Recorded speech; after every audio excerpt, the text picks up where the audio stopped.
Here we are. I'm going to call the meeting to order. It is 6 o'clock, October 17th. Welcome to the Newfane Selectboard meeting. We have Jeff Chevalier, Katie Johnson-Applin, myself, Angela Sanborn, and we have Ann Golub on Zoom. So good evening. Juanetta, has this meeting been properly warned? Yes, it was. Thank you so much. Are there any additions or amendments to the agenda?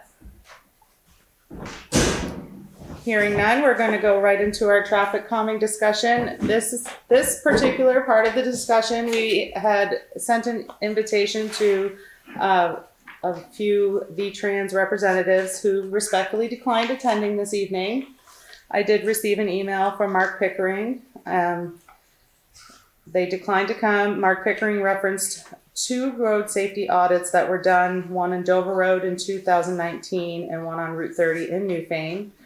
And then Mark stated that, and I quote, "It may be premature to talk of additional safety measures when there are still recommendations to be implemented from those reports." Mark also stated that he would like to see things get explored and implemented and then evaluated for effectiveness. He also stated that radar speed feedback signs are effective, and it is possible to get permitted for additional signs within the villages as proposed in the road safety audit report. He also stated in these discussions with what we come up with in traffic calming ideas that we would like VTRANS to comment on, they would do that. He does commend the town of Newfane on our approach to pedestrian safety and the commitment to implementing VTRANS recommendations. So today we received a notice from Jay Wilson, if you're available, on some points from the road safety audit. Would you like to speak on some of those, Jay? Sure. I went down through the list that had been mailed out by, I guess, Mario from VTRANS. And the first one was to have Wyndham Regional do a speed study and to review the existing speed limits along this is specifically the Dover Road corridor. The only thing we hesitated to do that was when we did the safety audit, there was a lot of places they wanted to increase the speed. They thought our 25 mile per hour speeds were too quick, that they should wait till they're actually to the village before we have them. So we kind of skimmed over that one and didn't open that can of worms at this point yet. Like coming into Williamsville from the covered bridge to Williamsville, that's 25 along that flat. And they said it doesn't look like a village yet. So people tend to then continue on at the same speed right through. Whereas if they change it to just as you enter a village, it's more effective. But so we just kind of didn't do that one recommendation yet. We did go through the signs between a grant to do from South Newfane store or the old South Newfane store to the Dover line. And we did from the other direction down to Route 30 on Depot. We changed the speed limit signs to the new side, put the reduced speed ahead signs up. We do keep the radar feedback sign in Williamsville Village, which was recommended. And we did put up the pedestrian, forgot what they call them, but they're pedestrian placards that have so many feet ahead is pedestrian. We put those up both ends of Williamsville. So the only thing left on there was to do a scoping study like what we're doing for Newfane Village to see if there's a way to get a sidewalk in Williamsville. Other than that, we hit most of those recommendations. So I don't know if there's any other questions on it. I have a Please. comment. Got you there, Jay. Go ahead.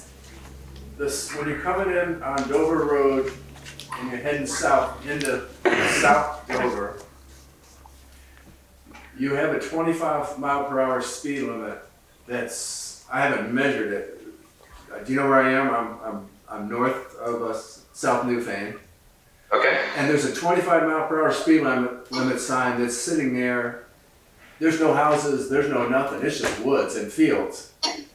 And that's, I've looked at these signs a lot, I've called VTRANS, I know they sent somebody in, it must have been a different thing to evaluate the signs because of me calling them and stuff, but they didn't pick up on that sign. That sign says to me, 25 miles an hour out here in the woods in the field, why should I pay attention to 25-mile-per-hour signs? It shouldn't be there. So That's exactly why they question some of the speed limits. And so there may be some good things that come out of it, but I didn't know if that would open up a can of worms, them wanting to shrink down our 25-mile-an-hour zones and so forth. But yeah, that's one of them. They said it doesn't look like you're entering a village yet, so would people slow down? So We have another question. Is Phoebe correct? Yeah, Phoebe Connolly, South Newfane. I just wanted to take a minute to provide another perspective on some of the traffic calming efforts. And I'm really glad that I came tonight, including just hearing this discussion. Because unfortunately, I have been served a significant speeding ticket in some of the exact areas that we're talking about. And I will acknowledge, in this incident, I was actually speeding, yes. Though there were some additional factors, and hearing this discussion, it helps solidify the importance of this. So again, Phoebe Connolly, I currently live in South Newfane. My dog is here for both because she's with me all the time and she's actually part of the story. So I don't have any family in the area, it's just me. And I was previously a homeowner in Newfane, and I sold my home during the pandemic because I had temporarily relocated to New Mexico for some professional development. And I decided to use the opportunity, sold off my house, was able to pay off school loans, car debt. Wish I would have waited a little bit longer on that to maybe cash in on some of those. But anyway, and so I decided to return to Vermont and was faced with like a significant conundrum of trying to find housing. And so the only option I was able to find was in South Newfane, which I was actually quite excited about because I was looking to live back in the area. I really like the rural lifestyle out here. That being said, it was my only offer, and I moved in June. The condition of the apartment was fairly questionable and continues to be, with a significant amount of mice. It's cash only. And so that presents me with two challenges in the sense of going to an ATM to take out that much rent is something as a single person I don't love to do, but also I don't get that tax benefit. It's 25 minutes from work, but it's a beautiful and great community that I love living in, and I've gotten to know a lot of my neighbors. I am in public education. I am a special educator at Leland and Gray. I've had a variety of roles throughout the time. I think if you asked people in the community or students, they would say that I am a student-centered, community-driven educator. So when I moved back, I was really looking forward to being back in this community, reading about the traffic calming efforts. I was like, okay, this road is really easy to speed on. I'm gonna pay attention. I'm gonna try to really be a responsible citizen. I've always paid my taxes, I vote. So I've been trying to use cruise control as my way of monitoring my speed. Being super mindful of if there are times in life we sometimes speed, making sure it's a time when there's not pedestrians, there's not people, there's not other cars. In the sense that, yeah, it happens. Sometimes we do go a little bit faster than we would always like to admit. But that being said, really trying to be mindful of that because of being a responsible citizen. So September 1st, a couple days into school, working a new schedule, working a new job, living in a new area where the speed for 1.5 miles is 45. And then in less than half a mile switches all the way down to 25. So as I left school, pick up my dog, return to the school to watch the boys scrimmage Brattleboro on a soccer game to support the school, my dog is on my lap while driving because she's nervous. I am in my brain, miss my cruise control, get pulled over.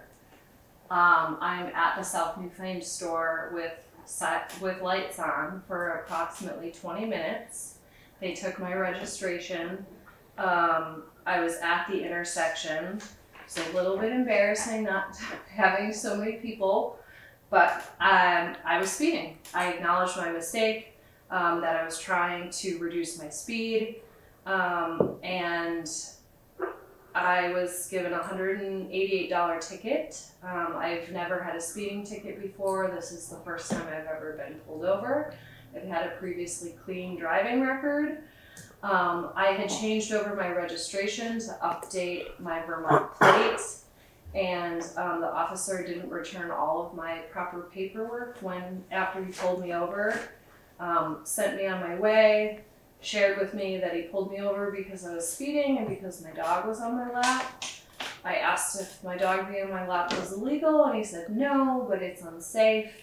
And so I drove off. He called me to share that he hadn't returned all my paperwork and asked me how he should get it to me. I said I wasn't sure. I was a little bit flustered by the whole scenario. Anyway, so that was my experience. It's been a little bit of a challenging start as a new resident, as somebody who cares about the traffic calming, somebody that tries to give space to pedestrians and sometimes is yelled at or flipped off or has people up your back end on your car, trying to really be responsible. I appreciate the efforts that have been taking place, and recognizing that when we ask for an increased presence of law enforcement, it comes at an added cost, both, for myself personally, as well as the sense of I'm not really sure if this is the area I need or want to be living in. If I have to commute 25 minutes to work and I'm gonna have an increased chance of getting speeding tickets plus fuel costs, the benefit and the risk reward of living in such a beautiful place is diminishing. So I really appreciate hearing some of the safety audit notes that the area that I got busted for speeding is a problematic area. That being said, who are we giving tickets to? So I came here to just share my added perspective. I appreciate the time. I appreciate that everybody's trying to make our community safer. I also urge us to try to create opportunities to keep new residents here. So thanks. Thank you for your story. And welcome back to the community. Hey, thanks. Woo! I can't speak on behalf of the Sheriff's Department and how they pull people over. They are aware, and we're here at one of our safety meetings, and these areas were really discussed to them that they're unsafe for pedestrians, and so they've been really trying to be more of a presence and trying to tackle the issue. Yeah, in that stretch specifically, that it was the Dover Road into South Newfane. Mm-hmm. Absolutely, I helped somebody rescue their dog from there that was just running in the street that had gotten loose. Mm-hmm. And recognizing, and it's interesting, the safety audit supports it, there could be an opportunity for signage there, in the fact that, there's a mile and a half that you're going 45, it's very easy to pick up speed and nowhere does it say it's 45. Right. Now, I don't want our street signs, I don't want us to be looking down these beautiful roads and seeing endless street signs either of markings, but recognizing there are areas that are easy to pick up speed and areas that it's easy to not go the speed limit, that then results in you just being well, whatever, I'm already going 20 or whatever, you just unconsciously start moving at a speed.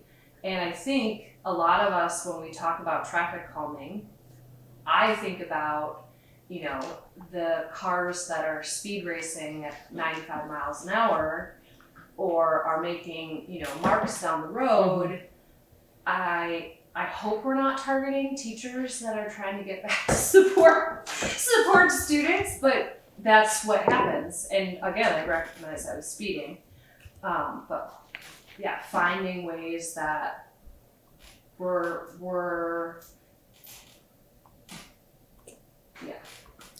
Consistently through the reports, speed limit signs, and noticing them and replacing them and figuring out the correct spacage it's throughout both reports on both roads through from VTRANS. So probably just walking and driving through and seeing where everything is and making sure and having a concrete way to figure out where they actually need to be would be the best thing. Yeah, there is a spot where you're headed towards Dover. There's a 45-mile-an-hour sign, and there used to be one when you're headed towards South Newfane, but it got clipped by a plow or something, and it's never been replaced. So there's nothing as you're headed back through.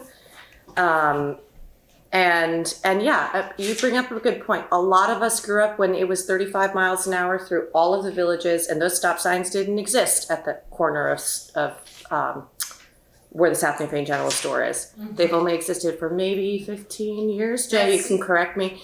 But so a lot of us grew up with much faster speeds, and it was comfortable for us to drive, and it is hard to retrain and get back down to where you're supposed to be now. Especially when you live 15 minutes from Route 30 already. There's no way to get around that. It takes 15 minutes to get there. And the mileage versus the time.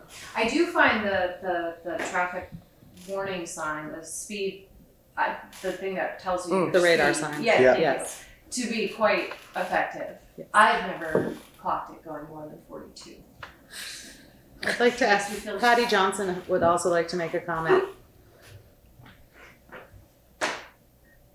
We're getting you unmuted, Patty. Hi.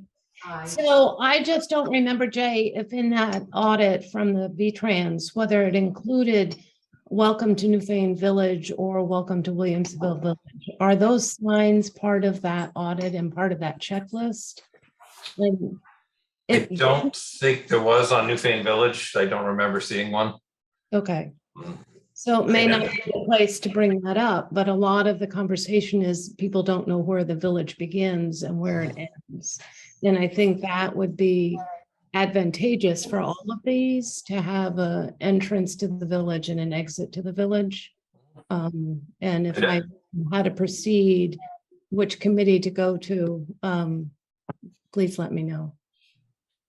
I think South Newfane still has the village signs, I believe. Williamsville, we were working on those a couple of years ago, I think. And that's kind of where it stopped. It hasn't gone any further.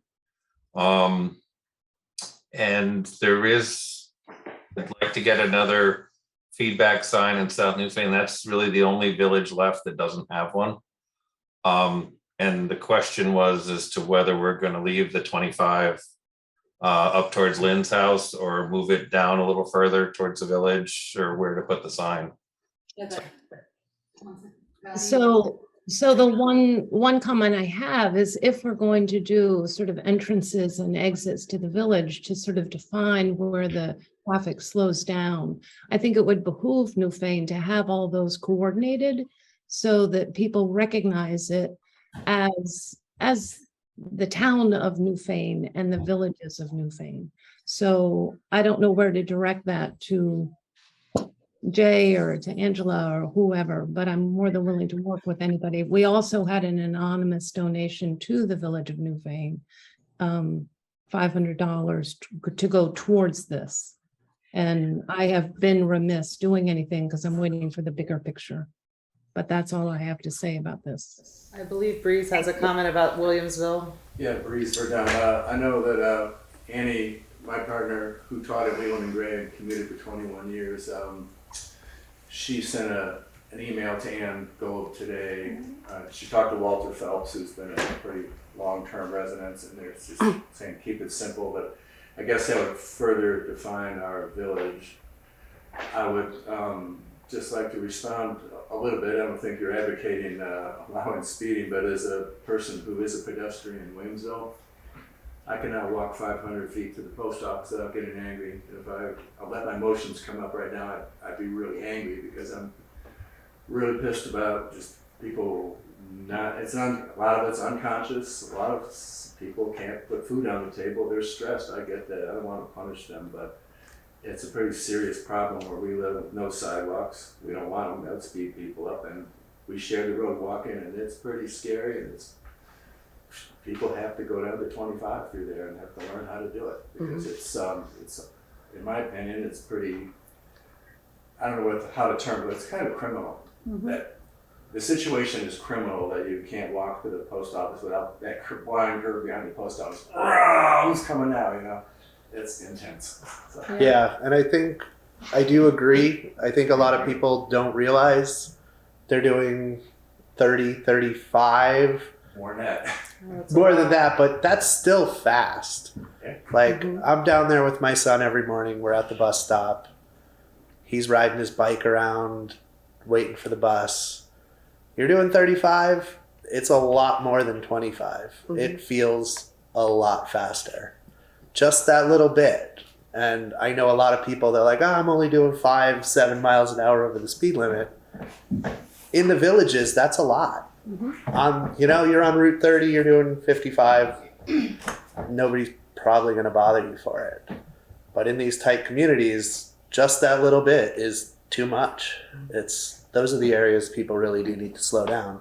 And I would agree, by making the 25 mile an hour stop, especially like the South Newfane one, it's so large, and there are areas that feel like there's not much there. Like, that could very easily be a 35 in my opinion, and not. The Be a big welcome deal. to South Newfane sign is down below Rutha Drive and the bend before what was the Lolly's house. I don't know what it is now, but It's not very noticeable. and it's small, but the speed limit sign started way back by Lynn's house and the driveway that comes down before that. And that's, I mean, it's ridiculous.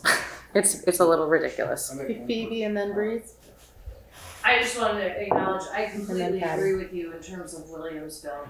Williamsville for sure, like absolutely. And I think to me, in terms of the efforts, like that is a very high pedestrian area. That is where a lot of people walking, not saying people don't in South Newfane. I absolutely agree with you as a person that has been a pedestrian, a biker, etc.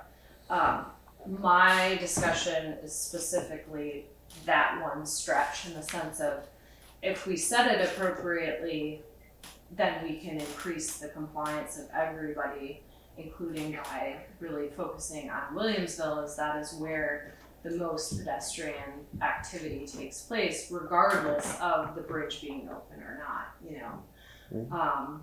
So yes, yeah, I'm definitely not condoning coming off of the covered bridge through Williamsville in anything more than like 3 miles over, maybe. Like we're human, you know. It happens. Breeze. I've always said the same thing. Going 25 miles an hour just hurts your motor to go that slow. I do get that. But thank you for your point about the speed. Somewhere in the pile of files that have been done on this project through the last 25 years, there is the information from the traffic statistic that says a collision between a car and a human body in the probably 35 miles an hour is most likely fatal. Oh yeah. And modern cars that are so smooth, and plus keep making the roads smoother and smoother. I don't know why, but smooth roads, smooth car, you have no idea if you don't walk what a threat you are, number one. And number two, you're probably going to kill somebody if you hit them at 35, which feels like nothing. It's like watching a movie at home, you know? Right. Okay, Patty and then Lynn. So I just want to say that a village is a village, whether you're on Route 30, whether you're on Wardsboro Road, whether you're in Williamsville, whether you're in South Newfane. And I think as a town, we need to address all these villages. It's 30 miles an hour in Newfane Village along Route 30. So I can feel the difference as a pedestrian when it's 35, 40, 45, 50, going up to 70 miles an hour. So I think we just, a speeder is a speeder, a village is a village, and pedestrians are pedestrians. And we need to work unanimously for all the villages and all the residents of Newfane town. Thank you, Patty. Lynn, good evening. Oh, hold on. I wasn't going to say anything. I was just going to be an observer tonight. And I've heard my name mentioned enough times that I think I'll say something. So my hearing about the space of how long it is, 25 miles an hour. So put the 35-mile-an-hour further on the other side of my property in my house, and that'd be great. And then you have a long 35 and a long 25. But what I wanted to say a while ago, this is a bunch of years ago, I was at a class and I got there late. And this is going to be about, oh my God, I have to drive fast because I'm running late. And I got to the class and I was at the door, and the woman in front of me was asked, "What could you have done to get here earlier?" Well, I was here, I had to go to the ladies' room. What could you have done to get here earlier? I don't know. So finally she said, I don't know, said something. They finally let her in. When I got to the door and the woman said, "What could you have done to get here earlier and get here on time?" I said, "I could have left earlier." It's like, plan that extra 5 minutes so you're not running late, so you're not going to have to speed. And I think that's the crux, is taking personal responsibility for your planning in the morning. If you have to wake up 5 more minutes early or not eat breakfast for 5 minutes, it's okay. You just have to train yourself to do that. That's my BMC for tonight. Thank you, Lynn. What I noticed when reading these reports and going through the recommendations and the conversation that they were offering to us for what we can do to help our town be a safer place for pedestrians and even for other drivers who do drive the speed limit, is the relocation or the correction of speed limit signs, getting more of the radar signs, because those seem to slow people down. I've noticed it consistently coming into the village of Newfane. There are some hazardous places and roads where you can't see driveways, and that's a problem for people coming in and out. Possibly doing more of the road signs that are on the road. What do they call those? The word pavement markings. But have we found somebody to do that for us yet? I am still waiting for a sign painter to show up in town to paint those. Well, I would advocate for that because it makes you look at where you're going to slow down to see what you're looking at. I am an avid walker around the village of Newfane every day, twice a day, and it is incredible, even with a sidewalk, how scary it is at the speed of people, especially along Route 30 and West Street and South Wardsboro Road. It is very scary, even if you have a sidewalk. I do go to Dover and back often, and the amount of people that pass me en route in Williamsville and in South Newfane by Lynn's house is incredible. Yeah. And anything we can do to get the word out that this is what we're cracking down on, and anything we can do to work with VTRANS on these major roads to get some of these recommendations taken care of and done will benefit us greatly and make our roads safer in the long run. Phoebe? Yeah, I can speak to that. This past weekend, my parents visited from Wisconsin and they stayed at the Four Columns, and we made reservations at the Fat Crow, and my dad is visually impaired, and they were like, "Oh, we want to walk." I was like, "We can't really." To safely walk from the Four Columns to the Fat Crow, again, we're talking about a man who can't see clearly. To safely do that through sidewalks, we had to drive.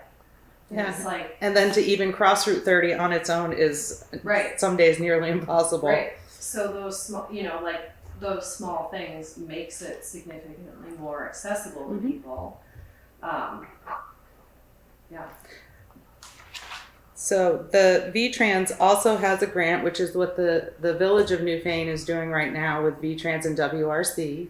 to do a sidewalk, crosswalk scoping study, and those grants we can look into for the other villages. So that was also another recommendation that I would be more than happy to work with you, Jay, on seeing what we can do for South Newfane and Williamsville alongside Route 30. Because it's really important. We want to be safe, and we want our village people and our town folks to be safe when they're out and about. Anne, welcome from Hi. Paris. Thank you. So I just want to say, as a procedural matter, I think in order to respond to VTRANS, since they sent us those reports and had that whole set of recommendations, if we could document each one of their recommendations, whether or not we have completed them, or if we have a reason why we don't want to do them, or whatever the case may be, but to document each one so we can demonstrate that we took their initial recommendations seriously, and that this is our current status, and that we would now like to discuss getting a scoping study done with them. And if there is, if they can only do one village next, if they can't do Williamsville and South Newfane at the same time, then I would definitely say that Williamsville would be the priority. And I say that as a South Newfane resident, but I think it is so critical of what's going on in Williamsville. And I really feel like we need to try to work with them to figure out what kinds of creative solutions we might come up with, including my personal thought would be crosswalks, which I know that they say no to if you don't have sidewalks, but I think we need to, that would be the discussion I would want to have with them about what we could do for that. So that would be my request. I don't think I can take on documenting all of this, but maybe this is, we could figure out who can. And I think it should be all just written up. And I think that would be a tremendous asset to understanding where we are. The other thing I just wanted to put out there was when we started looking at all of the traffic calming, one of the things we had noticed is that in Brattleboro, they have a form that people can submit to a traffic committee that meets, I believe, once a month in Brattleboro, that includes a wide array of both the road commissioner, the road foreman, and others. In their case, they have the chief of police and someone from the Selectboard and some residents who meet and go over all of the requests, complaints, concerns that are submitted each month. I think that this is an idea that we should discuss at one of our later meetings on traffic calming, because I think that is a process that would be very helpful for Newfane to consider. This is the big concern. It's not going to get resolved overnight. And I think that we need a set of people keeping their eyes on this continuously and giving a method for people to be able to submit their concerns and ideas that get consistently reviewed. I would be happy That to sounds cool. volunteer myself to, maybe alongside with Jay, to come up with a form for the town and put it on our website and on Front Porch Forum, and that way we can get comments, cares, and concerns already in, and then work on a committee if anybody is interested to reach out to Juanetta, and then we can start forming something. Jay and I are already working on the scoping study for the village of Newfane, so I'm more than happy to continue on working on this, because I worked with Annie a few times when I was on the planning commission, so I'd be more than happy to keep plugging away at this because it's so important. So I'm happy to work on making some sort of document, maybe with Jay's aid, of how to keep track of where we are in the process. So there we have 2 board members and Jay. Excellent. Are you happy to help, Jay? Sure. Yeah. Maybe So some people from the public, if they wanted to reach out and let us know, we could form a little meeting and get going on that. And I just wanted to say to Katie that I had gone through the reports that VTRANS sent us, and I pulled out all of the follow-up issues. And if you don't have that already, I'll email it to you, but I think you did, great. Okay, And that's a perfect place to start, and that way we can really buckle down and get something happening. And I think it would be important too to invite the sheriff or one of his deputies to join meetings as they can. And that way we can keep the enforcement, the folks and their ideas and suggestions, and then we can really make this happen. I would, just one final thing I would like to add, that even the speed signs help going into the villages for sure, but I routinely pull out of my road, which is the last road in Newfane, as you come out of, and traffic coming down into the speed sign from Dover, where the speed limit has already been 35 miles an hour for over a mile, are cranking down through at 40 to 45 miles an hour on a routine basis. And it's scary as shit. Where are It you? is extremely scary. Adams Hill and Adams Hill. Dover Road. And, the that's- last and road. honestly, that's everywhere. So Yeah, it we is. just really It's- need to get everybody working on the same. But I page. can actually see their speed because the sign's right there as I'm pulling out of the Right. hill, which is, That's fun. yeah. It's right on. Yeah, I think we can all attest to seeing people and being scared. Breeze. Final comment for me, I don't want to presume anything because I don't know where you walk, et cetera, but I would like to reiterate, I think you really, if you have not taken a walk through Williamsville, It's very then you're not scary. going to understand our situation. Because, I would also suggest try to ride a bike up Grimes Hill if you want a fun adventure. It is a very different it's situation scary when there's no That's- sidewalk. 35, and nobody's going 35. Not even close. But my Like concern is the 45. village of Williamsville. If you haven't walked through there, then you're not going to really understand It's the true. situation. You're taking your life into your own hands every time you Right. go out there. But it's just to look at the solutions. You got to walk through Williamsville. We did do a walk through Williamsville, and it was very scary. You survived at least. Yeah. Yeah, Hi, Mike. Welcome this evening. We've had Mike Fitzpatrick by phone for some time now.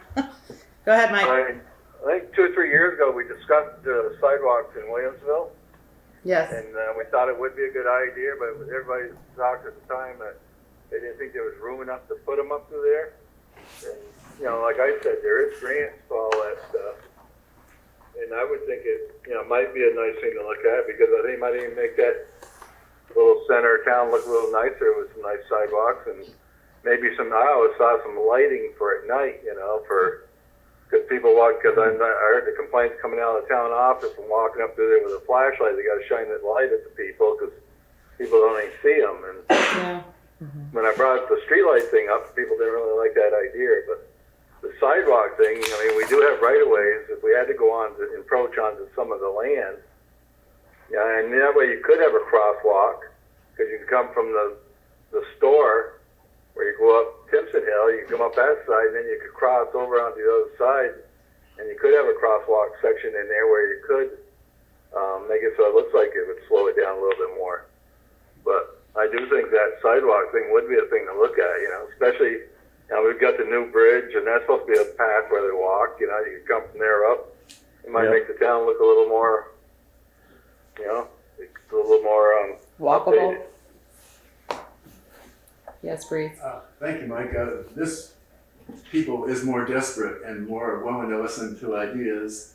And it does. I did get a vision with what you said. My first thought with sidewalks is it'd be like standing next to the interstate. It'd be safer because we weren't in it, but just standing beside, watching cars like 5 feet away. But you did present me with an image. Combine the sign, which defines a little bit further that you are entering a village. Mhm. You had crosswalks. If you had a sidewalk that had streetlights on it, of course, that would mainly stand out more at night. And particularly, in my opinion, if they didn't shine light up into our windows at night, because that's not healthy. But if you hit the town at night, there's a sign, there's sidewalks, there's lights, there's a pretty bridge. You are getting the image that you are entering someplace that is not a you know, you're not waiting for the next ramp off the interstate, so. Yeah. Well, you know, I mean, even like on the lighting, you know, I mean, you know, they have a lot of these low beam lights that shine down and stuff, that so they don't reflect into the windows. And I mean, even like, you know, I don't know how you go as fancy as that, but you know, it might even look good up through there. But Yeah. I mean, like, you know, it depends what kind of grants they got out there. But look at like the town of Dover, right there in West Dover. You know, they got the old lantern lights now along the sidewalk up through there. That's a low beam light. You know, it's nothing that's bright, you know, shining up, but it does illuminate the sidewalk. And then, like you said, it shows more of a village. I mean, you know, West Dover used to be the same way. I lived over in that area all my life, and my family did. And, you know, at first I thought that sidewalk was kind of crazy, but as you drive through there now, it doesn't look bad. And I think, you know, maybe Williamsville, like I said, because the new bridge is supposed to have like a sidewalk entrance. You come out of there, look one side, and cross over and back. And, you know, it might look pretty nice when it's all done. And they do have grants that cover a lot of that cost. It's something good to That look could be into. one of the Yeah. things that just might work over there. Any other comments? Cares, concerns? Just, I got one more thing. So the one more thing that they talked about was changing the signs to let trucks know about the covered bridge height and weight. And I'm waiting to hear back from Marco Miller, I think his name is, Yep. of how to word the signs. It's not so much, that's not so much a speed thing as the annoyance of having the trucks always getting into the covered bridge and having to back out. So that's in the works also, is to try to figure out how to keep the trucks from getting that far. That's the sign in Eastover. We've got them, I think there's a total of 11 signs on the various roads, but they still end up at the covered bridge. Katie? Is there a way that we can put a truck route sign at Baker Brook and Parish Hill Bridge? Because there's nothing to say, how do you get around once you've found yourself in this predicament? It's us getting out of our cars telling people, go back that way, and then make a turn, and then keep going, and you're gonna think you're in Podunk, but it's the real truck route. Yeah. Yeah, that would be fine. Is that the official truck route? Like everything's To go around the bridge? Yeah. Baker Brook to Parish Hill. It'll take with the second bridge, right? Not Second the- bridge, not the yes, first second one. bridge. Yeah. Is that really clear that, is the first bridge at, I guess that's Parish Hill by the Van Kirk's house. Yes, Is there a sign that's, I know there's a weight limit sign. there's a sign that says no trucks, but they don't notice it, so I'm gonna try to update it and make it maybe a little brighter. See if they'll pay attention. They really need something at Spring Hill too, to follow the brook. Because where the fork is? Spring Hill. Yeah. And I've had to Oh, back moving trucks. it's on the GPS still, the old road? Well, these are all great starts. Yep. And I think forming another committee and getting more people involved and, like I said, and including the sheriff and coming up with a form and addressing everything, we'll get a nice start on it. So, and to the public, anybody who's interested in being on a new traffic calming committee, please email Juanetta or call her at the town office and we'll get that started. I would add, maybe ideally, we could have 1 to 2 residents from each village That would be great. on the committee to keep abreast of what's happening. That would be wonderful. And I will get to a form started and we'll advertise when that is out and available. And we'll even probably have paper copies maybe at the post office and here at the town office for people who don't use computers. The committee probably meet once a month. Yeah, that sounds good. We'll get that all organized. And I just wanted to say as a sort of like first things first, could I recommend putting the committee together and then putting out the form? Because the committee might have suggestions on what they would like to see on the form, what they would find helpful. so I will give folks our next meeting. November 2nd is our. budget meeting. Well, our November 1st is our budget meeting. November 7th is our next regular select board meeting. So that will give folks time to think about it and ponder and be in touch with Juanetta if they would like to be part of this committee. And at that meeting, we can set up a time to meet. Does that sound good? I'd like to thank everybody for being, oh, Ann. I just want to say, if you could put that announcement out on Front Porch and the various social media things that you guys use, just so we really get the word out that we're forming this committee and really want people's participation. I think that'd be great. We will come up with the wording and have that out maybe by the end of the week. Excellent. We can get started on this. Yay. Yay. Anything else from anyone? I apologize that VTRANS representatives did not come this evening. I'm really thankful that they sent along the reports. I did not have copies of them, so it was really informative. So we will get started and go from there. Thank you so much for being here and for your comments, cares, and concerns. Good night. Good night. Thank you so much. And now we will move on to our regular meeting minutes, or our agenda. Is there a motion to approve the October 3rd regular meeting minutes? I make a motion. Thank you, Mike. Is there a second? I'll second that.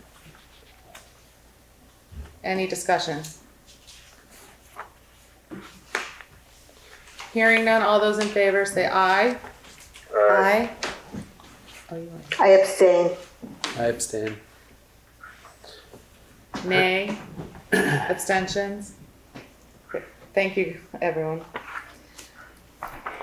And again, welcome, Jay. We are ready for your regular report. Thank you for everything you do for the town.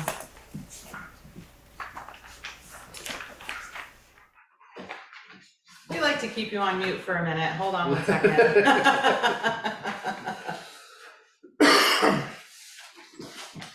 There we go.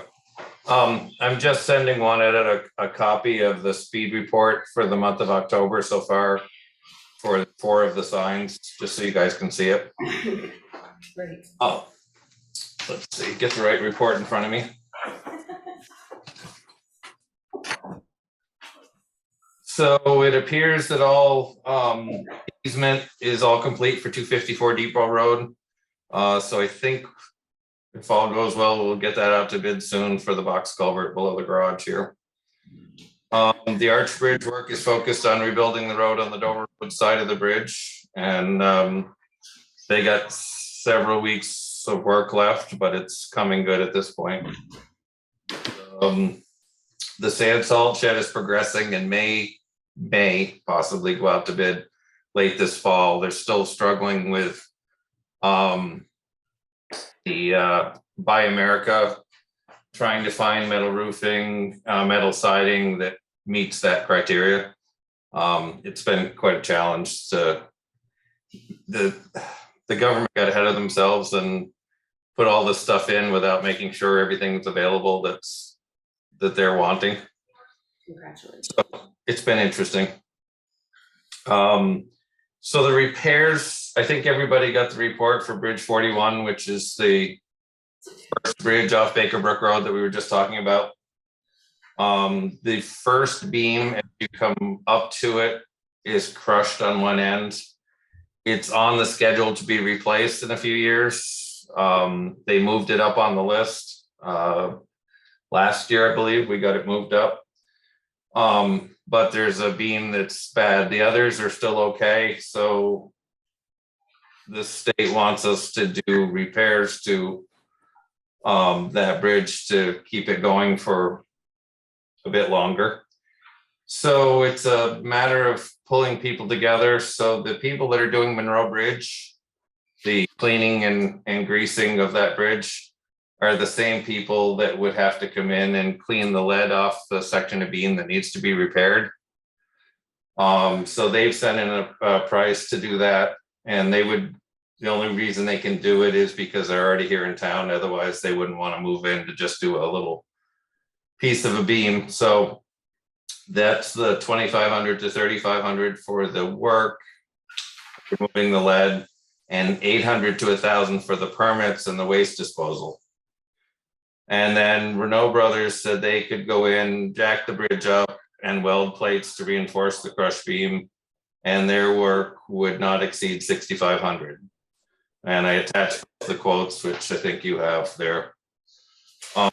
Both of them can make it happen this fall, before we go through winter with it. But that's, I assume you guys all have that report on that bridge, which has the pictures. I didn't send it out, but I think it was sent out to you guys. Yes, yeah, we received it last week.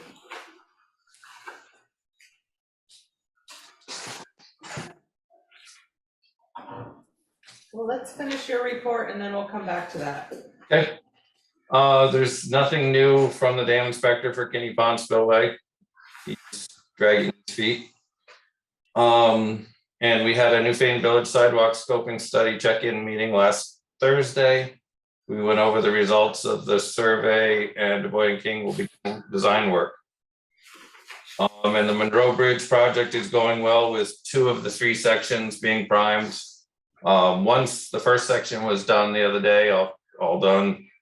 The second section is ready to be primed, and I don't know if with the rain they were able to get started on that one or not, but they're cleaning. They're going to be cleaning on the 3rd section now, so they're coming along. Other than that, I think that was it. Is there a motion to approve the road foreman and commissioners report? I'll make a motion. You want a second, Mike? Katie made a motion. There you go. Thank you. All right, discussion. Katie.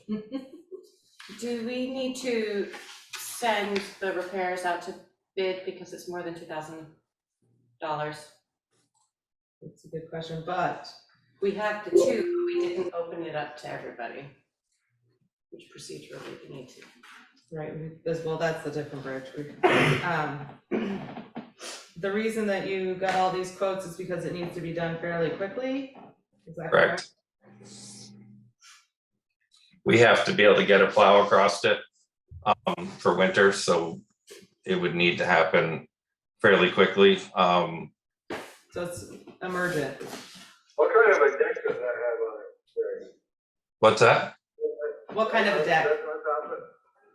It's got pavement over the top of, Corrugated metal?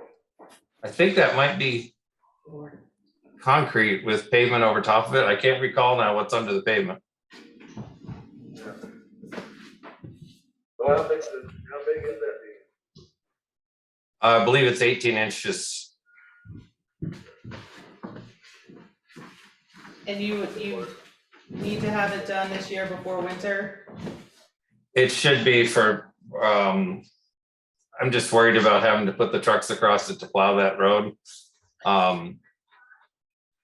It would be tough to always have to go up and down that hill and turn around somewhere. There's not really a good place to turn around.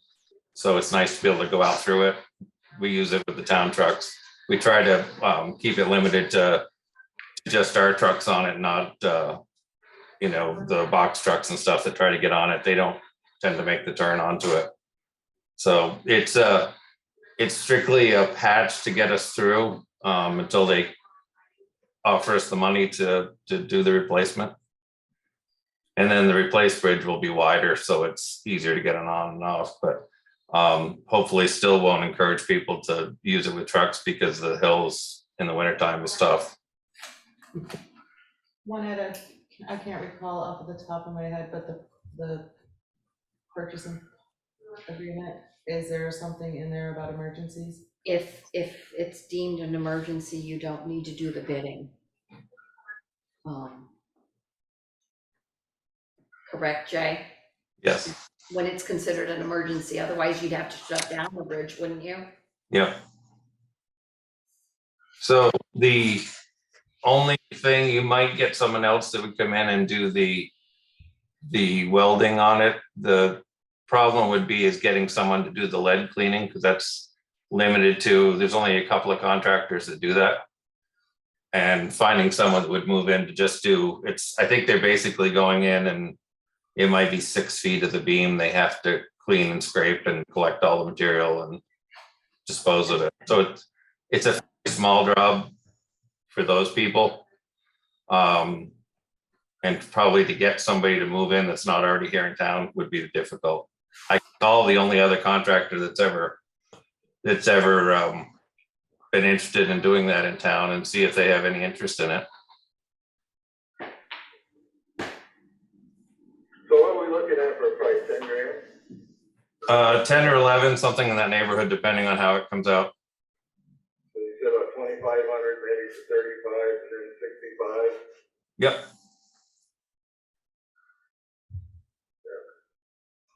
I mean, I guess probably if they could do it, you know, for emergency use, I would probably want to, because you mean, you can't have a truck going down over it, but I mean, honestly, I was thinking maybe if they put another beam right alongside it where you wouldn't have to remove that, but probably another beam would cost more than 10 grand anyway. And it's the one that's got the guardrails all mounted to it. Yep. I'd make a motion, we just go with what he's got to get it done. I mean, like I said, that outfit's in town anyway. If they leave town, it's gonna cost you probably cost you that to get them back here, you know? Besides what it costs to do the repairs, so. I know a lot of people keep bringing up this thing up to 2,000, but I think there's one case we could probably get by with another. Well, according to the policy from Moneta, that this is an emergency, we can bypass that. Is there a second to Mike's motion? One second. Any further discussion? Hearing none, all those in favor say aye. Aye. Aye. Aye. Excellent. So you'll just keep us informed as to what's going on, Jay? Yep. It does take 10 days for them to get the lead removal permit. So it'll take a little bit to get that going, and then they can get in there and get going on it. Katie? Will bridge traffic have to cease temporarily while the repair's happening? Yes. I assume that'll only be once they jack it up to do the work on it, which will only probably be a few days. While they're doing the lead removal, no, I don't think it would have to be closed. I think it's just once they jack the bridge up to fix it. You'll put out signs. There's Yep. one else out there anyways, right? One else. But plenty of residents use that as their primary route into town versus Parish Hill residents use that as their primary route instead of going down Beetlestone. Right, but I mean, just for that 1 or 2 days or 2 days, Yeah. you know, I wouldn't think it hurt them that much, you know? And there's a signature page? Yep. I've got the other two for the little undermined bridges, and I've got this one that I'll send off to you. Is there a motion that I sign for the board? I make such a motion. Second? Second. All those in favor say aye. Aye. Great, so you'll send those along, I'll sign them and send them back to you. Sounds good. Excellent. Is there a motion to accept the road foreman and commissioners report? I'll make a motion. Thank you, Mike. I second. Thank you, Anne. Any further discussion? All those in favor say aye. Aye. Aye. Great, thank you so much. Okay, thank you. We'll keep in touch further about this and the traffic calming. Thank I you hope so we much. don't get any more letters from the state on bridges. I hope not, knock on wood. I do have a meeting Thursday with the bridge. He's kind of one of the lead bridge guys from the States coming down, and he's gonna look at 4 short bridges we have in town that don't get inspected because they're too short. And he offered to come down and do an inspection on those for us, just to make sure that there's nothing we're missing, that these are bridges that are less than 20 feet. So he's gonna look at those, and I'm also gonna pick his brain on Green Iron Bridge. And I'll have him look at this one also, just to, as long as I've got him here in town, I might as well get our money's worth out of him, so. Wonderful. Cool. Yep. Thank you so much, and Sure. please pass along to your crew that they do a great job as well. Okay, thanks. Thank you. And good evening, Juanetta. It's time for the administrative assistance report. Good evening. Hi, Ann. Hi, Did you get all of my emails today? I did, thank you. You're welcome. I'd like to remind everybody that budget season will be starting on Tuesday, November 2nd, It's November 1st. November 1st at 6 p.m. I have received budget request forms from the lister, the town clerk, and the planning commission. If you could please work on getting these to me before the 1st of November, it would be helpful. There is a contract from New England Municipal Consultants for the town reappraisal. The select board will need to sign that this evening. I was selected to receive the 2022 Municipal Partner Award from BCTV. Thank you. The award will be presented at the BCTV's Producer Award on Wednesday, November 9th at 6 p.m. at the Stone Church in Brattleboro. And I have to thank Austin for endorsing my nomination. And then there's the follow-up, which there was a question traditionally about the town meeting information. From the Secretary of State Opinions book, it is a question that can be answered by the voters. If the town votes to use Australian ballot system for electing officers or other questions, it has the option of voting to begin its annual meeting on the Saturday, Sunday, or Monday before the first Tuesday of March. And that's according to 17 VSA 2640B. But if the fight is over when the meeting starts on Tuesday, voters have the power to set the time by a vote on an issue at a duly warned annual or special meeting. You may have to petition to have the question raised, but it is one that is squarely within the voter's authority, and that's VSA 2655. Where a town meeting is held is also a problem for some town voters' authority here apparently limited to the location of the Australian ballot voting. The Board of Civil Authority determines the place of Australian ballot votes. If the vote is silent, but again, voters have the authority to vote on the location of the polls in a duly warned article. This too may be a fit subject to petition drive. So it is up to the voters, but it is something that has to be voted on at an annual meeting or a special meeting, and it wouldn't take place until the following town meeting.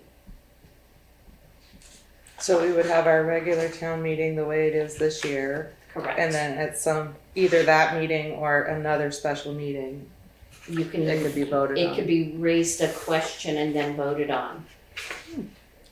And in doing the research, I believe this year our town meeting will be held in Williamsville. Okay. Because the last one was at Union Hall, and then we had the special at the Newburgh Fire Department, so it's, the rotation is Williamsville this year. Great. And then I did have a cleaning service walkthrough today. I sent out emails, and I would like to look at other options before we settle on this one company. And that company that came in for the walkthrough was for a weekly service? Yes. At how much?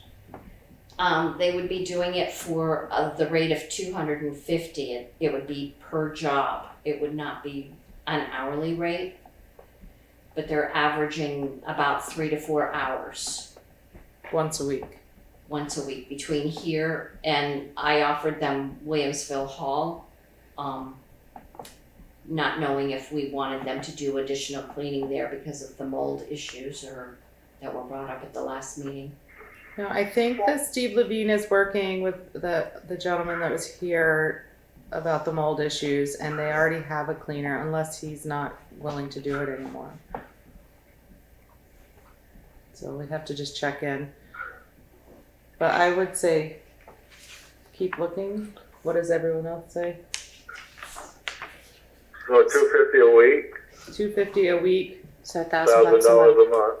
and the previous cleaner was twice a Right. month and an hourly rate. And did she come in when people were here, or She came in when people were here. this company apparently wants to come in when nobody's here, which I'm not sure that's appropriate, being the town office with Yeah. private information. So keep looking or not. Yeah, how much was the last one? It was like, what, Keep $50, $60 or something? 30, 40? The one in Townsend was $50 an hour. No, the one that we had last for us was that much? Sierra. right? Oh, Sierra was $35 an hour. Yeah. And we've been, Yeah, I mean, I don't, like the $250 every week, the $1,000 a month. I mean, it's a I'd lot. say that's kind of a lot. I mean, It is. what Sarah did was pretty dirt cheap. I also put a message out to Jenna again to see when she was coming back, as did Juanetta, so I'll keep reaching out to her. I know you're not gonna get it done for nothing, but I mean, that's why I suggested putting Williamsville in, so it made it a little better, but. That's gonna make it a lot more. Well, but if you cleaned here every other week and cleaned there every other week, it would balance out. Well, there's already Perhaps. a cleaner at Williamsville Hall right now. Hmm. There's already somebody who does Williamsville Yeah. Hall, so But we'll have to find out from them Bill if they doesn't still lie. want to do that or not. Anne, Is a cleaner at Williamsville Hall perhaps available to do the town offices? I don't believe so. He declined. Say that again? He declined. I see. Okay. What do they charge at the Williamsville Hall? The last bill was $450 that we paid. It was what? And how, I can't remember how. It was $450 for the last cleaning bill that was submitted. I think that was No, for how many times two was that different for? occasions though, wasn't it? I don't know. For 2 months. It was two different events that he cleaned for. Okay. My Yeah, personal no opinion doubt, is we no keep doubt looking about into it. it. We're not gonna get it done much for $25 or $50 anymore. I mean, everything's gone up, so. Yep. But, I mean, I think the $250 is a little, especially every week, And that they want to do it when nobody's at the office, they Right. can't. Yeah, I don't think that can happen. We don't have So the, I'd say we keep looking until our next meeting, November 7th, and see what we can find out. One more month. It might pay to really put together a real scope of work of what it really is, and then bid it, and just see what they all come in as a bid, as a real cleaning thing, Yeah. instead of just saying we're offering 24 2 hours a week or whatever, let's let them give us a price of what they figure to clean it, and give like a real scope of what we're looking for, like a detailed scope of work, Right. and then you put that out to bid. I mean, just like the rest of the jobs that we do, we have, it's a scope of work, and we come up with, everybody comes up with that price, They're not bidding on 2 or 3 different things, I don't think you're gonna get anybody come in for 2 hours a week, unless it might be just somebody's got, got nothing else to do, and they can come in there and do it, but, $50 and stuff like that is pretty, that isn't gonna happen. But I'd like to see a scope of work, and then we put it back out to bid. I mean, we keep asking, and that's what we're gonna keep coming up with, this kind of numbers, Right. Katie? I like that idea too. I'm all about cleaning protocols because everybody has a different idea of what cleaning is. And to me, deep cleaning includes high dusting, surface dusting, then floors, then windows. Like it's very precise and very maintained. And yes, while it's not ideal to have them come after hours, they would actually be able to clean your surfaces a little bit more easily without interrupting you from your desk work. You being the employees here in the office. I'm just concerned with the confidential information that's Left out? within the offices. Yeah, well, I So- do understand that, but cleaning, I mean, cleaning while an office is full is difficult for everybody. It's loud if you're using vacuums or floor polishing or doing any of those things. The only other alternative would be change a couple of my hours so that I was here in the evening if that was an option. Well, let's come up with like Mike said, if the board is agreeable to come up with a scope of work and reach out to several companies or whatever and put it out to bid or ask them what they would charge Yeah, it with the seems scope. like with so many Airbnbs in this area, there must be cleaning and property maintenance companies abound. Because I know none of these people are coming into town to clean their house between visits. So Right. there must be people here to do it.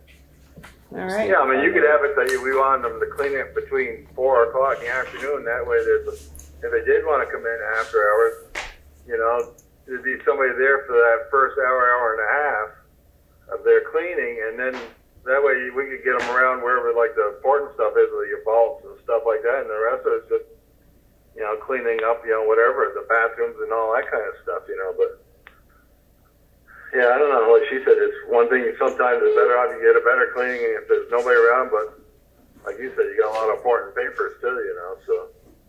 But I think we get a scope of work together, we'll get a lot better pricing, and we'll probably get a lot more people bidding on it. Well, if you would work on that, and we'll get going on that. Are there cameras in here Yes. monitoring everything? There's one in the town clerk's office. There's one here at the table, and the other 2 are outside. Okay. Because it might, if we could only find one person to do it, you know, a couple $100 for a couple more cameras might It's actually a projection in my budget request to update the cameras. So Okay. I've already talked. Because it's not a bad idea to have this building watched. Yeah. It's I mean, certainly in our interest, especially over by the treasurer's. I mean, I have 7 cameras just in my shop. Yeah. So if this is good, we can hear your budget request on November 1st. Yeah. And then we can revisit this on November 7th, and maybe some other companies are listening.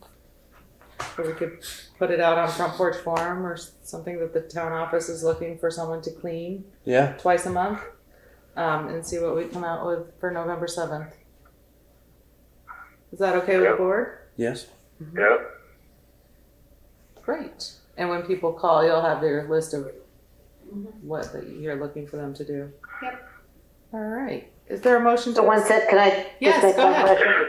So will Winetta put that scope of work together and bring it to the board to review, or bring it to you to review? I just think there should be a review process. Sure. And I also, with saying that, good thinking is to ask Carol and Melissa maybe what they would like to see happen too. So everybody that works here is all on the same page. And then if you email it to me, I can overlook it, and then. Yep. Is that okay with everyone? Yep. Sounds good. Great. Is there anything further? Do we need to make a motion on this contract? You already voted, but there's room for 3 to sign tonight, so it's still a quorum to sign the contract. You already We already agreed. approved it. Yeah, you Okay. already agreed to hire them. Great. Then we will sign that. All right. Is there a motion to approve the administrative assistant report? Make a I motion. know. Second it. No.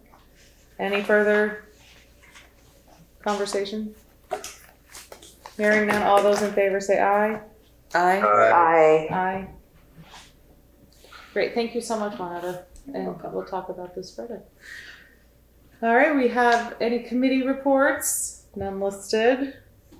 And scheduled members of the public? None. Unscheduled members of the public?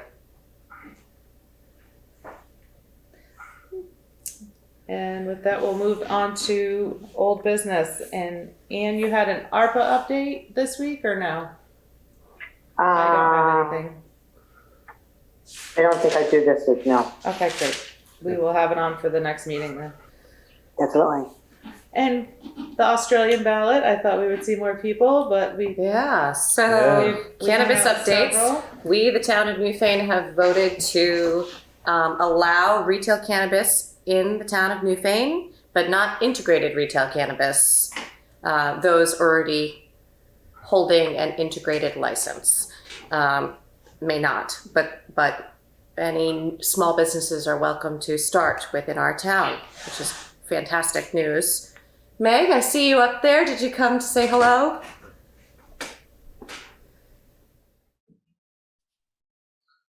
Hi Meg, welcome. Hello. Yes, I did. I just wanted to see what you all felt, how you felt about your vote, and yeah, I'll be keeping the track of how things progress. And again, we're just offering up ourselves as a free service to make sure that best practices are followed once you all get your stores up and running. I also, to the extent that it's related, just wanted to let you know that we have received a couple of new state grants recently. One is really sort of dig deep into the youth vaping issue, and that will include nicotine and THC, and trying to figure out where kids are getting access to it and that kind of thing. And then the other is that we are going to be hiring a part-time parent and caring adult engagement specialist. And that's really to help us get resources to parents. And a lot of those resources are just, really common sense kinds of things. So that now that adults are going to have more access to things like edibles and other forms of cannabis, that they know best practices in terms of keeping it out of reach of the young people in their houses.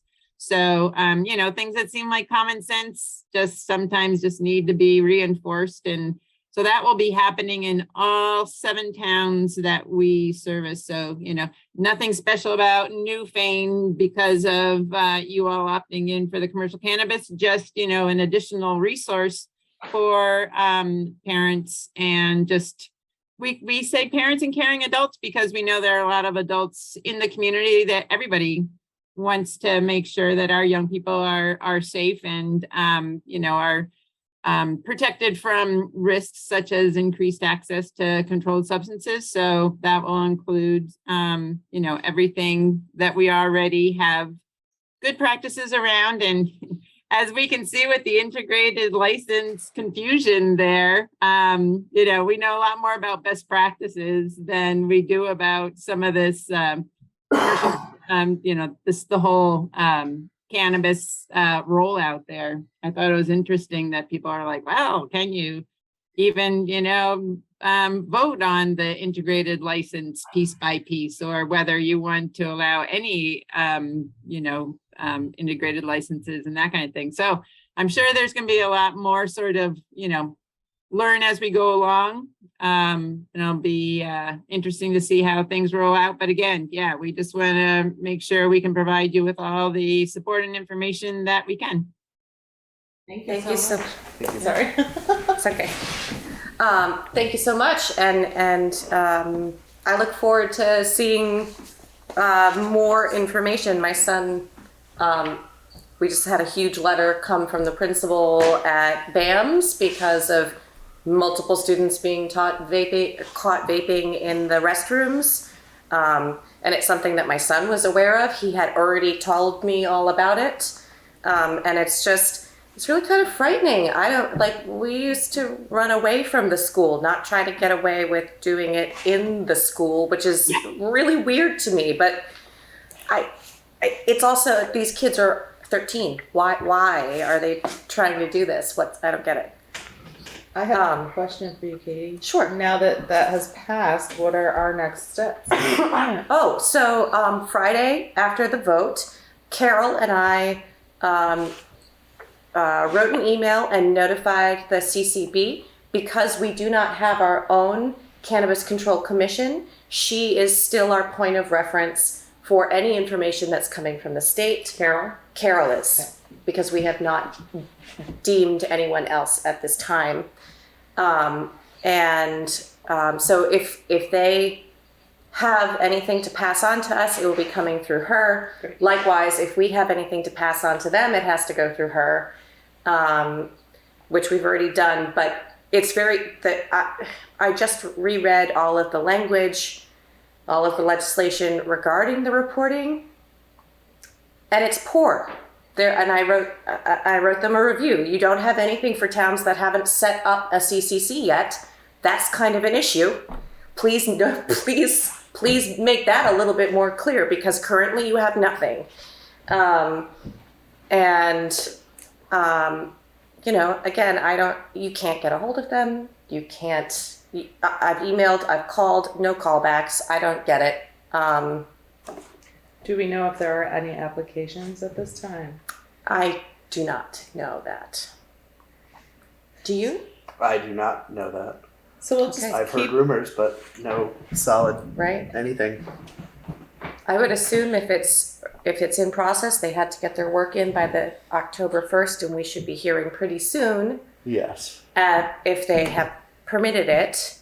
I can go back online. Somebody has put together a nice little map of all the towns that have had their votes, and we were listed on the map, but in yellow as pending.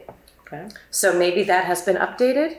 I would have to go into the website to look again. So we will keep this on our agenda for discussion. Yeah. Anne? I had a question. We had previously talked about setting up a control board for Newfane. Mm-hmm. Is that something we should be discussing, and what are people's thoughts about that? It is something that we should consider. We can, we were advised to retain that power onto the select board for approving permits, but the state has made no, they are required, sorry, let me try that again. Permit people are required to get our permission before putting in their permits to the state. We can only charge up to $100 for said license. And that money does not come to us directly. It goes in a check to the state and has to be reimbursed to us, the town, afterwards. It's very strange. I don't really understand how that works. And haven't had any clearer understanding of how even to make that happen yet. Anne, go ahead. I just don't, I'm sorry, I'm a little bit confused. Are you saying that even without a local control board, that people still have to come to Newfane to get our approval? The state would still be looking, no. So currently it's just the state decides unless we put in a board. So I would be in favor of putting together a board for the town of Newfane, whether it is the select board or some other committee. I can't see a downside. So the Cannabis Control Committee, yes, if it is in place, then, and we were told to retain that power, or recommended that we retain that power, because we also do the Board of Liquor Control. Mhm. Right, so it's the same sort of thing. It would be after the understand. meeting. But there is no form for towns, and there is no transfer of money. Like the money goes to the state and then is reimbursed to us. I really don't understand It's such a small amount of money, though. I mean, Yeah. feels like Yeah. a difference. I can't see getting hung up on that particular issue. I think, Well, it's just how do we process the whole thing? We have to create our own form, for starters. Which has any other town done this? we would have to ask Brattleboro or Dover or, another town that has, but they have different stuff happening already because they're a charter town. Jamaica, we could ask Jamaica. Meg, do you happen to know? I actually don't know which towns have created their control boards, but it is recommended that you do that because that's the best way for you all to keep control. As you can tell, the state is not, be very reliable through the process. So since you all do have the opportunity to do it, and we have resources on how to set it up and who to contact and things like that. I think we had sent some along beforehand. Prevention Vermont has been doing a lot to support the towns that have opted in so far in terms of setting up the control commission. So I could certainly put the head of that in touch with you all to answer questions about, the easiest way to set it up and what it allows you to do and not do, and sort of how to work, get that set up with the Cannabis Control Board as well, so that you do have that process for getting reimbursed for the licensing fees. Can you forward that information to Juanetta so that we can Okay. find it again? That'd be great. Oh, Thank you so I much. like the idea of the select board being the board that they go to, just like you do with the liquor. And I would think that, like I said, they probably already came up with the form. If that's all we got to get to make out, print out the forms. But I mean, if it's already been approved, we voted on it. Even if you went with a committee, I would still recommend right now appointing the select board as the board that they come to see, and then we try to work it out with our form throughout. But So I would, instead of waiting 2 weeks, I would almost say the board should be the ones to go to right now, in case anybody happens to throw something in over the next week or two. And would Carol be the point person to start with, like she is with the Board of Liquor Control? She takes the applications and such and brings it to our attention for our meetings. yes. Either way, something Yeah, like that, that would make sense. Yep. I think if we can keep those things the same. And I just want to clarify, the language for towns is Cannabis Control Commission, because the state is the Cannabis Control Board. Right. We cannot use the word board. Please stop using the word board.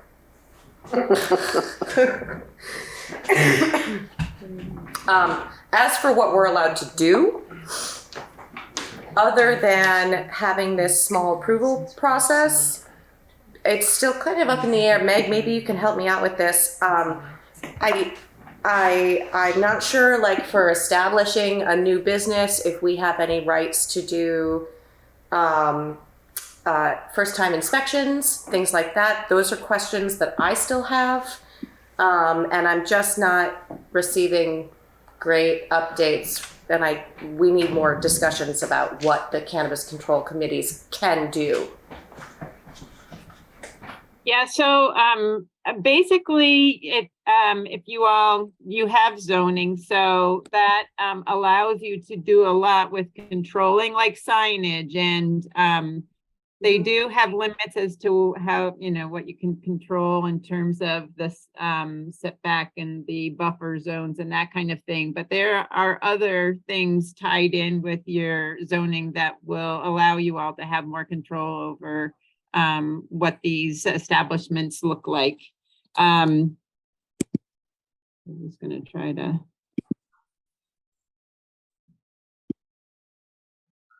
Yeah, I mean, it's basically that they comply with any local zoning that you already have in place, signs, public nuisance regulations, that kind of thing.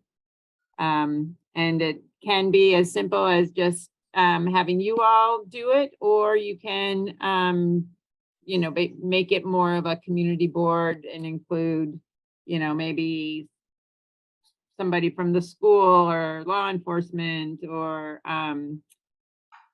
healthcare workers and things like that.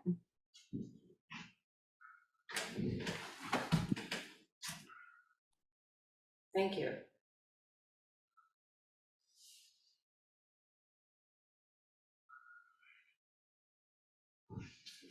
But yeah, I'll get you all that information and I'll resend the one pager that was the most recent from this state organization. And I'll get Juanetta the contact information for her.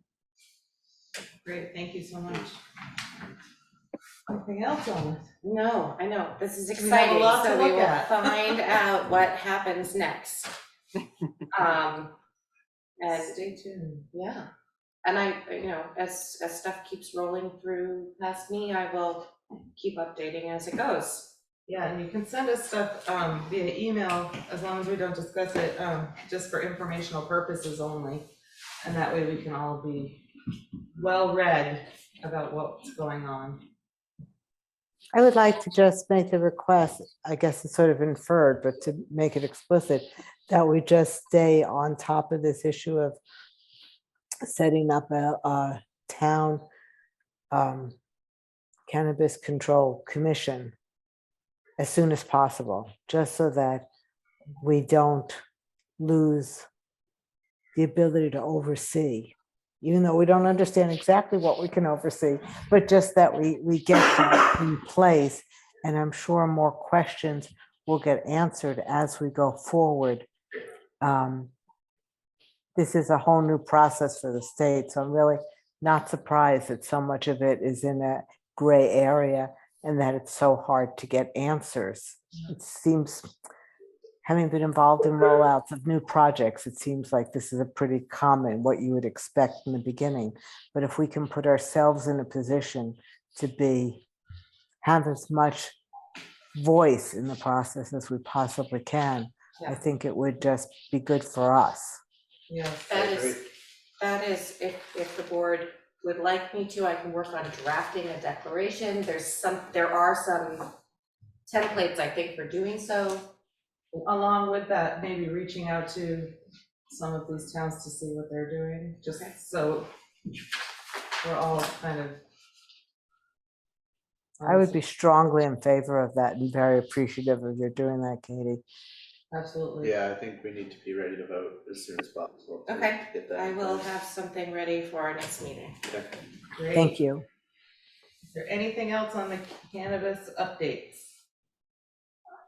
Thank you so much for continuously looking into and doing good work on this. Thank you.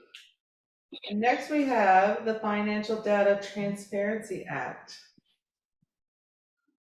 And that is you, Katie, again. Do you have any updates? No, I'm sorry, I do not. Next time, we'll continue that one.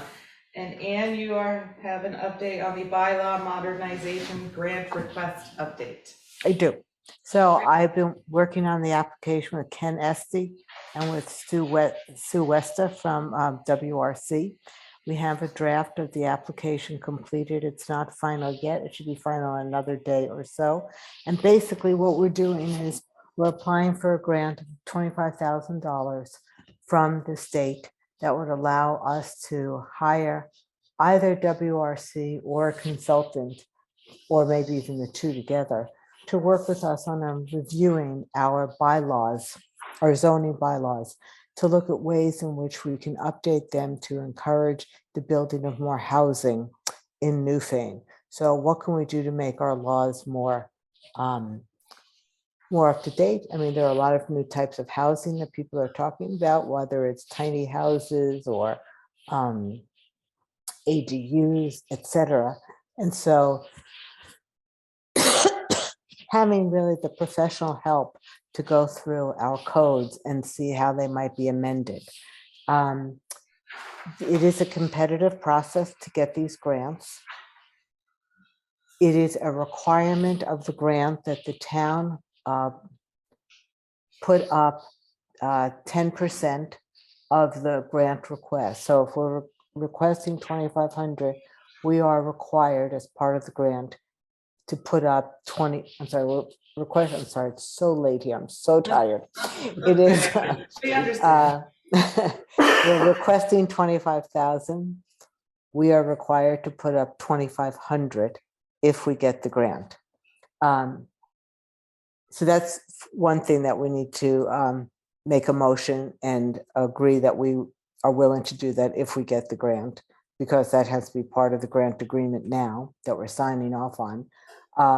There is a form that I sent to Angela that has to be completed, a 2-page form that just signs off the select board and the planning commission that we approve applying for this grant. And then the third piece I wanted to mention is Sue Westa said that in order to enhance an application, towns will often say that they would contribute more toward the cost of the grant. So in the case of Wilmington, she said they offered to put another $1,300 that they would contribute toward the grant. So the third suggestion I had was that we would be to ask for the town to contribute. My thought was $500. We're a lot smaller than Wilmington in terms of our finances. So my thought would be if the town were willing to put in an additional $500. Again, I'm so tired. I'm so sorry. I forgot to mention before that the $2,500 that the town would be required to put in would be reimbursed by the state if within a year of completing the grant, we had enacted some of the recommendations from the report. So the $2,500 is potentially refundable. Okay. Great. So that's where we stand. The grant should be completed in the next couple of days. Ken and I just sent a couple of final updates to Sue, and she's going to get them completed by at the end of the week. The grant is due to the state by November 1st. So this is our last select board meeting in which to approve it.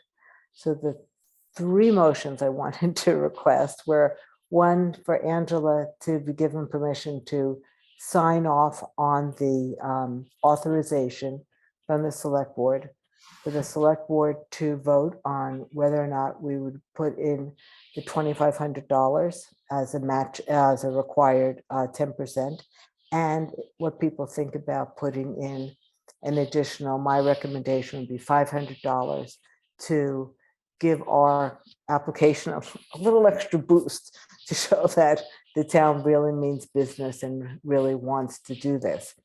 In terms of the $2,500 and the $500, I would recommend that we take those funds from our ARPA monies.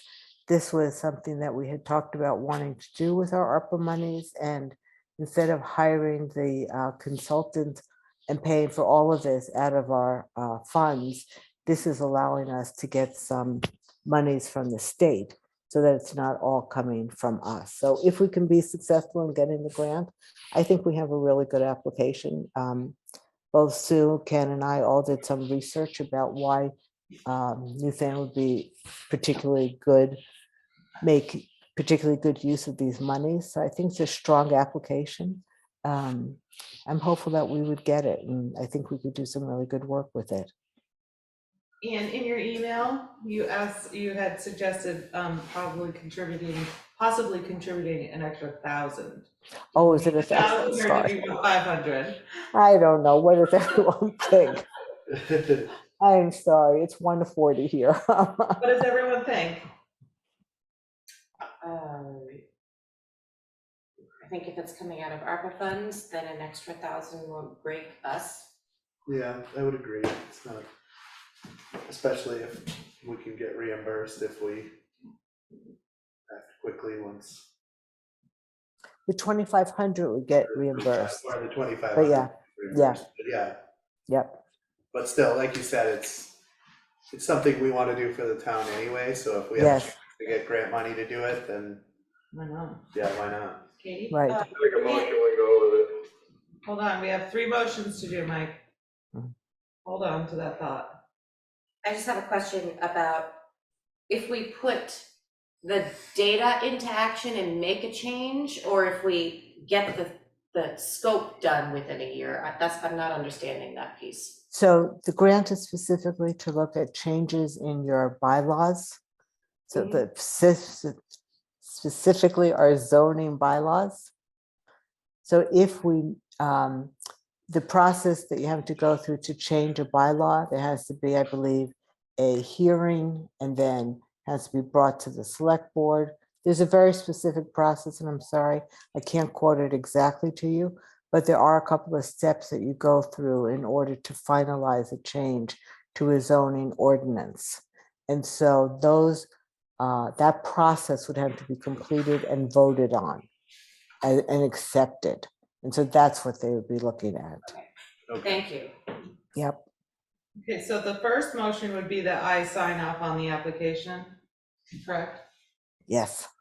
Is there a motion for motion 1? Make a motion, to Signs the application. Is there a second? 1 second. Any further discussion on that piece? Hearing none, all those in favor say aye. Aye. Alright, great. Motion number 2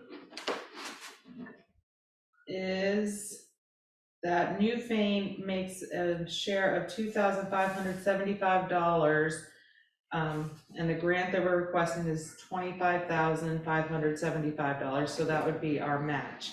Is there a motion? I make it. Great, Katie, second? A second. Thank you, Anne. Any discussion? Hearing none, all those in favor say aye. Aye. Aye. Thank you. Motion number 3 is to enhance our application by offering to further contribute to the project in the amount of $1,000. Is there a motion? Make a motion. second. Thank you, Mike. Thank you, Jeff. Any discussion? Hearing none, all those in favor say aye. Aye. Aye. Great. So is Great. this ready for me to sign, or are we still waiting for the few changes from? I think that affidavit itself, you could go ahead and sign. And then if you could, I'll write to Ken and figure out how he will sign it. Maybe if he's around, he could come into the town office, or you could email it to him. But he needs to sign it as well. This particular piece? That's correct. Great. So, I think it's on page 1 that he signs. Katie? Do we need one further motion to use the ARPA funds? Just to Probably. dot our i's and cross. Can't hurt. Sure. Why not? Motion number 4. I make a To motion. use- Go ahead. I make a motion to use ARPA funds to provide this $3,500 for the grant application. It would be $3,575. $3,575 from the ARPA funds to use for this grant. I'll second. Second. Katie and Jeff, thank you, Mike. You were right there with him. Any further discussion? Hearing none, all those in favor say aye. Aye. Aye. Wonderful, thank you so much. Thank you. And we already did town meeting day update with Juaneta's report, so I think we're good with that. And Can I just ask a question? sure.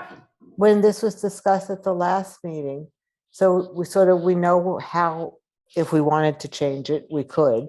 Is there any interest from anybody, or is this sort of a closed topic? My personal feeling is I like town meeting the way it is. It's just, I always liked it that way, but I have the day off for it, so.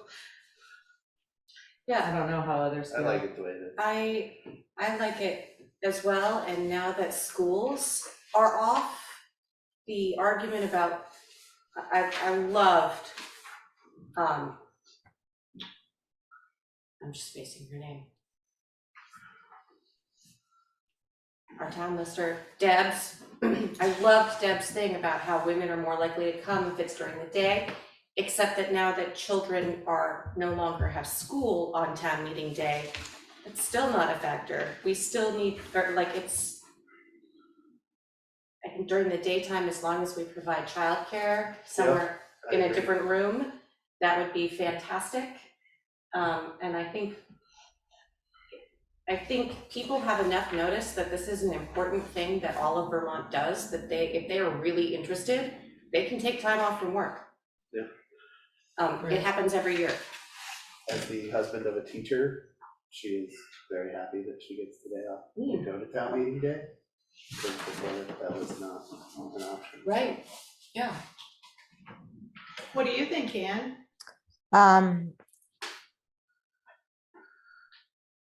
I think that there's more that we could do to make town meeting more easy for folks, whether if there's a way to think about providing childcare.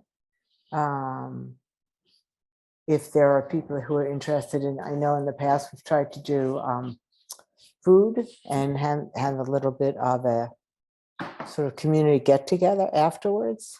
If there were ways to try to incorporate at least those two, and maybe there are other things as well, offering rides to people who perhaps can't get there on their own.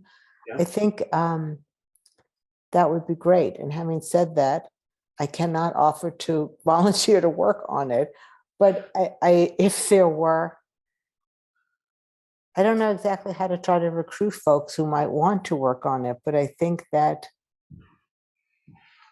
it would be great to try, if we're going to have a town meeting again in a way that we haven't had for the last 2 years, it would be great to sort of come back with a roar and do an extra effort to try to make it easier for people to get to. I do believe the last time I was in Newfane, I want to say Deb had somehow with Leland and Gray, with students, did day childcare, I believe at the church or in the basement or the kitchen area of town hall. I'm not sure how they would do it in Williamsville, but There's Well, all the those whole rooms basement. downstairs. that's true. But Yeah, there's a lot of room down there. And a potluck would be great if we could get some organizations to possibly volunteer some time. There's several groups out there that. What if we went to like Williamsville Hall, the West River, I forget the name. Yes, Juliet, and Yeah. and maybe a couple of others, and ask them if they would volunteer to help work on those 3 aspects of making the meeting more fun, Williamsville Hall often does meals, so maybe that would be something they would help to organize. Yeah. Would you be willing to reach out, Juanetta, to several of those organizations to see if they'd be able to help? And I'm not sure who at Leland or Gray to contact. Well, we have, how many students are Newfane students who are in the high school? I mean, Right. those are things to consider as well. I do believe they need community service anyway, so to reach out to maybe Bob Tebow to see if he can direct you, to see if there are children who can do Terry under the Berger supervision of a teacher, maybe to help them get their community service. That would be wonderful. Mhm. I said one of the problems with town meeting, it used to be that, we had the town meeting, then they'd go into a school thing after lunch or something, so they always had a big luncheon. So it's really like a community gathering. I said, look at our town meetings the last few years. I mean, we're in and out of that place by 10:30, Right? And I said, maybe it's almost a thing is trying to put together like a luncheon thing with a potluck, so it made it like a community thing more. Maybe we should start the meetings like at 10 o'clock instead of 9 or whatever it be. A little bit Bringing that later. in closer to the noon hour, so people would stick around for that. More like a community type thing, Yeah, That's true. You could do that. We Like could coffee do- social before. Are we required to call in at 9 o'clock on the dot? Is that a thing? That's when it starts generally, so you need to be there and ready to go. Well, it would be on a warning, but I could check with Deb if you start that. Why don't you check with Deb and see, and then we can revisit that again. and maybe have a coffee hour. Yeah. And then get started, and then have a luncheon in the middle, and then keep going. Sure. I'm all for making a day of it. It's an important function for our town. I And it's agree. important to talk with your neighbors. Yep. I mean, Exactly. it's not supposed to be a rush, rush, rush. Coffee, lunch, meet. Yeah, So I could that's help great. with the lunch aspect. Yeah. I would be Something happy I've to got bring. a lot of experience doing. So Sounds like we have some good ideas here, so we will report back on what we find. Anything else on town meeting day? All right, moving on. New business. I don't have anything. Anybody have any new business? All right, and we don't have any correspondence? We do not.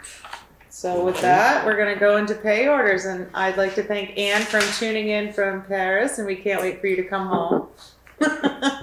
We miss you here. Now go, I'll come back, okay. thank you. Get some good rest. yeah, go get some and- sleep. We'll sign off, Yeah. stay safe, and Good. enjoy yourself. Thank you, guys. Take Thank you. care. Bye. Bye. Bye. Bye-bye.